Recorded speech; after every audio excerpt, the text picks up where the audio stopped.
ನಮಸ್ಕಾರ ಸ್ನೇಹಿತರೆ, ಡಿಜಿಟ್ ಕನ್ನಡಕ್ಕೆ ಸ್ವಾಗತ. ನಾನು ರವಿ. ಸ್ನೇಹಿತರೆ, ಇವತ್ತು ನಾನು ನಿಮಗೆ ಮೋಟೋರೋಲಾ ಕಂಪ್ನಿಯ ಮತ್ತೊಂದು ಹೊಸ ಸ್ಮಾರ್ಟ್ಫೋನ್ನ ತೊಗೊಂಬರ್ತಾ ಇದ್ದೀನಿ. ಸೊ ಇಲ್ಲಿ ನೋಡ್ಬೋದು, ಇದರ ಇಂಟರ್ಫೇಸಲ್ಲಿ ಇದರ ಒಂದು ಮಾಡೆಲ್ ಬರ್ಕೊಂಡಿದ್ದಾರೆ ಸ್ನೇಹಿತರೆ.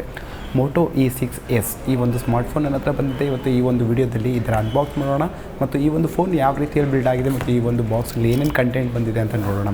ಸೊ ಈ ಬಾಕ್ಸ್ ನೋಡಿ, ಇದರ ಇಂಟರ್ಫೇಸ್ ಈ ರೀತಿಯಲ್ಲಿ ಬರುತ್ತೆ.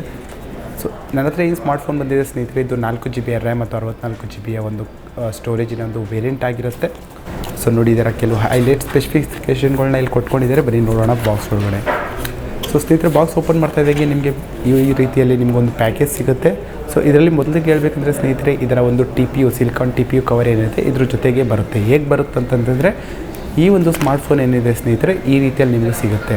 ಸೊ ಸ್ನೇಹಿತರೆ, ಮೋಟೋರೋಲಾ ಕಂಪ್ನಿ ಸ್ನೇಹಿತರೆ ಈಗ ಹಿಂದಿನ ಜನ್ರೇಷನಲ್ಲೂ ಸಹ ಸ್ನೇಹಿತರೆ ಹಳೆಯ ಒಂದು ಜನ್ರೇಷನ್ನಂತೆ ಫೋನ್ಗಳನ್ನ ಬಿಡುಗಡೆ ಮಾಡ್ತಾಯಿದೆ. ಸೊ ನೋಡ್ಬೋದು, ಇದು ಏಕಪ್ಪ ಹೇಳ್ತಾ ಇದ್ದೀನಿ ಅಂತಂದರೆ ಸ್ನೇಹಿತರೆ, ಇದರಲ್ಲಿ ನಿಮಗೆ ಇದು ರಿಮೂವ್ ಮಾಡ್ಬೋದಾದಂಥ ಅಂದರೆ ತೆಗಿಬೋದಾದಂಥ ಒಂದು ಬ್ಯಾಟ್ರಿನ ಇದರ ಈ ಒಂದು ಫೋನ್ ಜೊತೆ ಕೊಡ್ತಾ ಇದ್ದಾರೆ. ಸೊ ಹಾಗಾಗಿ ಈ ರೀತಿಯಲ್ಲಿ ಬರುತ್ತೆ ಇದರ ಒಂದು ಬ್ಯಾಕ್ ಪ್ಯಾನಲ್. ಸೊ ಇದನ್ನು ನಾವು ತೆಗಿತೀನಿ. ನೋಡಿ, ಈ ರೀತಿಯ ಇದರ ಒಂದು ಬರುತ್ತೆ. ಸೊ ಇದು ಕಂಪ್ಲೀಟಾಗಿ ಇದು ಪ್ಲಾಸ್ಟಿಕ್ ಆಗಿರುತ್ತೆ ಸ್ನೇಹಿತರೆ. ಇದನ್ನು ನೋಡಿ ಈ ರೀತಿಯಲ್ಲಿ ನೀವು ಹಾಕ್ಬೋದು. ಫ್ರಂಟಲ್ಲಿ ಕೆಲವು ಸ್ಪೆಸಿಫಿಕೇಷನ್ ಕೊಟ್ಟಿದ್ದಾರೆ, ಸೈಡ್ಗೆ ಇಡ್ತೀನಿ. ಸೊ ಫೋನ್ ಈ ರೀತಿಯಲ್ಲಿ ಕಾಣಿಸುತ್ತೆ ಸ್ನೇಹಿತರೆ. ನೋಡ್ಬೋದು, ತುಂಬಾ ಲೈಟ್ ವೆಯ್ಟ್ ಇದೆ. ಯಾವುದೇ ರೀತಿಯ ಒಂದು ವೆಯ್ಟ್ ಇಲ್ಲ, ಯಾಕಂದರೆ ಇದರ ಬ್ಯಾಟ್ರಿ ಸದ್ಯಕ್ಕಿಲ್ಲ ಆ ಕಾರಣದಿಂದಾಗಿ ತುಂಬ ಲೈಟ್ ವೆಯ್ಟ್ ಇದೆ. ಒಂದು ರೀತಿಯಲ್ಲಿ ನೋಡ್ಬೋದು, ಈ ರೀತಿಯಲ್ಲಿ ತುಂಬ ಲೈಟ್ ವೆಯ್ಟ್ ಆಗಿದೆ. ಸೊ ಇದನ್ನು ನಾವು ಸೈಡ್ಗೆ ಇಡೋಣ. ಇದನ್ನು ನೋಡೋಣ ಬಾಕ್ಸ್ ಒಳಗಡೆ ಇನ್ನೂ ಏನೇನಿದೆ ಅಂತೇಳಿ. ಸೊ ಇಲ್ಲಿ ನಿಮಗೊಂದು TPU ಕವರ್ ಸಿಗುತ್ತೆ ನಿಮಗೆ ಪ್ರೊಟೆಕ್ಷನ್ಗೋಸ್ಕರ. ಸೊ ಇದನ್ನು ಓಪನ್ ಮಾಡೋಣ. ಒಳಗಡೆ ಸ್ನೇಹಿತರೆ ನೋಡ್ತಾ ಇದ್ದಂಗೆ ನಿಮಗೆ ಕ್ವಿಕ್ ಯೂಸರ್ ಗೈಡ್ ಸಿಗುತ್ತೆ. ಸೊ ಇದರಲ್ಲಿ ನಿಮಗೆ ಹಿಂದಿಯಲ್ಲಿ ಸಹ ಇದರಲ್ಲಿ ನಿಮಗೆ ಅವೈಲೇಬಲ್ ಇದೆ. ಸೊ ಹಿಂದಿಯಲ್ಲಿ ಸಹ ನೀವು ಇದನ್ನು ಓದಬಹುದಂತೆ.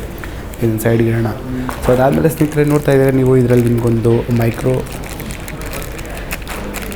ಮೈಕ್ರೋ USB ಕೇಬಲ್ ಲೈನ್ ಸಿಗುತ್ತೆ. ನೀವು ಇದರಲ್ಲಿ ಎಷ್ಟು ಡೇಟಾ ಟ್ರಾನ್ಸ್ಫರ್ ಮತ್ತು ಫೋನ್ನ ಚಾರ್ಜ್ ಮಾಡ್ಕೊಬೋದು. ಸೊ ಅದಾದಮೇಲೆ ಸ್ನೇಹಿತರೆ ನಿಮಗೆ ಇದರೊಳಗಡೆ ಸ್ನೇಹಿತರೆ ನೋಡ್ತಾ ಇದ್ದೀರಾ, ಇದರಲ್ಲಿ ಸ್ನೇಹಿತರೆ ನಿಮಗೆ ಒಂದು ಚಾರ್ಜಿಂಗ್ ಅಡಾಪ್ಟರ್ ಸಿಗುತ್ತೆ. ಇದು ನಿಮಗೆ ಸ್ನೇಹಿತರೆ 5.2 ವೋಲ್ಟ್ ಔಟ್ ಮತ್ತು 2 AmpA ನಿಮಗೆ ಔಟ್ಪುಟ್ ಸಿಗುತ್ತೆ ಸ್ನೇಹಿತರೆ. ಅಂದರೆ ಇದು ಒಟ್ಟಾರೆ ಹೇಳಬೇಕಂದ್ರೆ ಸ್ನೇಹಿತರೆ ಅದ್ದೂರಿಯಾಗಿ ಇದು ಒಂದು ರೀತಿಯಲ್ಲಿ 10 ವ್ಯಾಟ್ ಇದು ನಿಮಗೆ ಫಾಸ್ಟ್ ಚಾರ್ಜ್ ಸಪೋರ್ಟ್ ಮಾಡುವಂಥ ಒಂದು ಅಡಾಪ್ಟರ್ ಆಗಿರುತ್ತೆ. ಇದು 10 ವ್ಯಾಟಿನ ಒಂದು ಚಾರ್ಜರ್ ಆಗಿರುತ್ತೆ ಅಡಾಪ್ಟರ್. ಸೈಡ್ಗೆ ಇಡೋಣ. ಅದು ಬಿಟ್ಟು ಒಳಗಡೆ ನೋಡ್ತಾ ಇದ್ದರೆ ಸ್ನೇಹಿತರೆ ನಿಮಗೆ ಒಂದು ಬ್ಯಾಟ್ರಿ ಸಿಗುತ್ತೆ ಫೋನ್ಗೋಸ್ಕರ. ಸೊ ಈ ಬ್ಯಾಟ್ರಿ ನೋಡ್ತಾ ಇದ್ದೀರಾ ಸ್ನೇಹಿತರೆ, ಇದು 3000 mAh ಒಂದು ಬ್ಯಾಟ್ರಿ ಆಗಿರುತ್ತೆ. ಇಲ್ಲಿ ಬರ್ಕೊಂಡಿದ್ದಾರೆ, ಇದು 3000 mAh ಬ್ಯಾಟ್ರಿ ಆಗಿರುತ್ತೆ. ಸೊ ಬನ್ನಿ ಇದನ್ನು ಫೋನ್ ಒಳಗಡೆ ಹಾಕೋಣ. ಫೋನ್ ಒಳಗಡೆ ನೋಡೋಣ ಹೇಗಿದೆ ಅಂತೇಳಿ. ಸೊ ಇದನ್ನು ಈ ರೀತಿಯಲ್ಲಿ ನೀವು ಫಿಟ್ ಮಾಡ್ಬೋದು ಸ್ನೇಹಿತರೆ. ಇದನ್ನು ಆನ್ ಮಾಡ್ತಾಯಿದ್ದೀನಿ. ಆನ್ ಮಾಡ್ಬಿಟ್ಟು ನೋಡೋಣ ಇದರಲ್ಲಿ ಯಾವ ರೀತಿ ಕಾಣಿಸುತ್ತೆ. ಸೊ ಮೊದಲಿಗೆ ಹೇಳಬೇಕಂದ್ರೆ ಸ್ನೇಹಿತರೆ, ಆಗೋಕ್ಕೆ ಮುಂಚೆ ಇದರ ಕೆಲವು ಸ್ಪೆಸಿಫಿಕೇಷನ್ಗಳ ಬಗ್ಗೆ ಮಾತಾಡೋಣ. ಈ ಒಂದು ಸ್ಮಾರ್ಟ್ಫೋನ್ ಏನಿದೆ ಸ್ನೇಹಿತರೆ, ಸ್ಟಾಕ್ ಆ್ಯಂಡ್ರಾಯ್ಡ್ ಬೇಸ್ ಇದು ರನ್ ಆಗುತ್ತೆ. ಇದು stock pure Android base run ಆಗುತ್ತಂತೆ. ಇದು ಆ್ಯಂಡ್ರಾಯ್ಡ್ 9.05 ಆಧಾರಿತ ಈ ಒಂದು ಸ್ಮಾರ್ಟ್ಫೋನ್ ರನ್ ಆಗುತ್ತೆ. ಸೊ ನೋಡ್ಬೋದು, ಇದು ಈ ರೀತಿಯಲ್ಲಿ ಆನ್ ಆಗ್ತಾ ಇದೆ. ಸೊ ಸ್ನೇಹಿತರೆ ನೋಡ್ತಾ ಇದ್ದರೆ ಇದರ ಒಂದು ಇಂಟರ್ಫೇಸ್ ಏನಿದೆ ಇದು ಈ ರೀತಿಯಲ್ಲಿ ಕಾಣಿಸುತ್ತೆ. ನೋಡ್ಬೋದು, ಇದು ಸ್ನೇಹಿತರೆ ತುಂಬ ಲೈಟ್ ವೆಯ್ಟ್ ಆಗಿದೆ ಸ್ನೇಹಿತರೆ. ಒಂದು ರೀತಿಯಲ್ಲಿ ಈ ಒಂದು ಸ್ಮಾರ್ಟ್ಫೋನ್ ಇದೆ 7999 ರೂಪಾಯಿಗೆ ಬರ್ತಾ ಇದೆ. ಸೊ ಈ ಒಂದು ಸ್ಮಾರ್ಟ್ಫೋನ್ನ ನೀವು ಆರಾಮಾಗಿ ತಗೊಬೋದು. ಒಂದು ಸ್ಟಾಕ್ ಆ್ಯಂಡ್ರಾಯ್ಡ್ ಬೇಕಾಗಿರುವ ಒಂದು ಬಳಕೆದಾರ ನೀವಾಗಿದ್ದರೆ ಈ ಒಂದು ಸ್ಮಾರ್ಟ್ಫೋನ್ನ ನೀವು ಬಳಸ್ಕೊಬೋದು.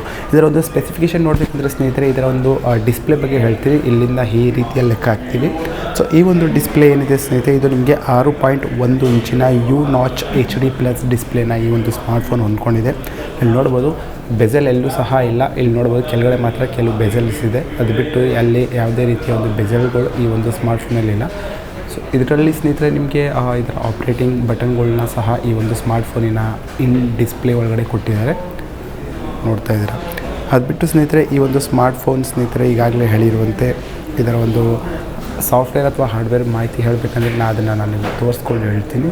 ಸೊ ನೋಡ್ಬೋದು ಸ್ನೇಹಿತರೆ, ಈ ಒಂದು ಸ್ಮಾರ್ಟ್ಫೋನ್ ಏನಿದೆ ಸ್ನೇಹಿತರೆ, ಇಲ್ಲಿ ನೋಡ್ಬೋದು. ಅದನ್ನು ನಾನು ಓಪನ್ ಮಾಡ್ತೀನಿ. ಸ್ಮಾರ್ಟ್ಫೋನ್ ಸ್ನೇಹಿತರೆ ಈಗಾಗಲೇ ನಾನು ನಿಮ್ಗೆ ಹೇಳಿರುವಂತೆ ಆ್ಯಂಡ್ರಾಯ್ಡ್ 9.05 ನಿಮಗೆ MediaTek MT6762 Helio P22 processor ಆಧಾರಿತ ಈ ಒಂದು ಸ್ಮಾರ್ಟ್ಫೋನ್ ರನ್ ಆಗುತ್ತೆ. ಸೊ ಈ ಒಂದು ಸ್ಮಾರ್ಟ್ಫೋನಲ್ಲಿ ಸ್ನೇಹಿತರೆ ನಿಮಗೆ 2 GB ರ್ಯಾಮ್ ಮತ್ತು 3 GB ಮತ್ತು 4 GB ರ್ಯಾಮ್ನಂತೆ ಇದು ನಿಮಗೆ ಮೂರು ವೇರಿಯಂಟ್ಗಳಲ್ಲಿ ಬರುತ್ತೆ.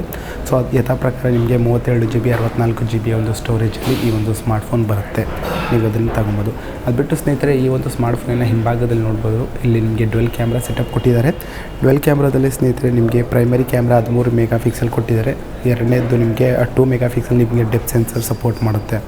ಸೊ ಫ್ರಂಟ್ ಸೈಡಿಗೆ ಬಂದರೆ ಸ್ನೇಹಿತರೆ ಫ್ರಂಟಲ್ಲಿ ನಿಮಗೆ 8 ಮೆಗಾ ಪಿಕ್ಸೆಲ್ ನಿಮಗೆ ಸೆಲ್ಫಿ ಕ್ಯಾಮ್ರಾನ ಈ ಒಂದು ಸ್ಮಾರ್ಟ್ಫೋನಲ್ಲಿ ಕೊಟ್ಟಿದ್ದಾರೆ. ಈಗಾಗಲೇ ಹೇಳಿರುವಂತೆ ಬ್ಯಾಕ್ ಸೈಡಲ್ಲಿ ನಿಮಗೆ ರಿಮೂವ್ ಮಾಡ್ಬೋದಂತಹ 3000 mAh ಬ್ಯಾಟ್ರಿನ ಈ ಒಂದು ಡಿವೈಸಲ್ಲಿ ಕೊಡ್ತಾ ಇದ್ದಾರೆ. ಸೊ ಇದು ಈ ಒಂದು ಸ್ಮಾರ್ಟ್ಫೋನಿನ ಸ್ನೇಹಿತರೆ ಅನ್ಬಾಕ್ಸಿಂಗ್ ಮತ್ತು ಇದರ ಒಂದು ಫಸ್ಟ್ ಲುಕ್ ಆಗಿರುತ್ತೆ. ನೋಡ್ಬೋದು ಹೇಗಿದೆ ಅಂತೇಳಿ. ಸೊ ಈ ಒಂದು ಸ್ಮಾರ್ಟ್ಫೋನ್ ಬಗ್ಗೆ ನೀವು ಬೇರೆ ಯಾವುದೇ ರೀತಿಯ ಮಾಹಿತಿ ಕೇಳಬೇಕು ಅಂತ ಇಷ್ಟಪಟ್ಟರೆ ನೀವು ನಾನು ಕಮೆಂಟ್ ಮಾಡ್ಬೋದು. ಮತ್ತು ಇದೇ ರೀತಿಯ ಒಂದು ವೀಡಿಯೋಗಳಿಗೋಸ್ಕರ ನೀವು ಡಿಜಿಟ್ ಕನ್ನಡ ಯೂಟ್ಯೂಬ್ ಚಾನಲ್ನ ಸಬ್ಸ್ಕ್ರೈಬ್ ಮಾಡ್ಕೊಳ್ಳಿ ಮತ್ತು ಫಾಲೋ ಮಾಡ್ತಾಯಿರಿ. ನಮಸ್ಕಾರ, ಧನ್ಯವಾದ.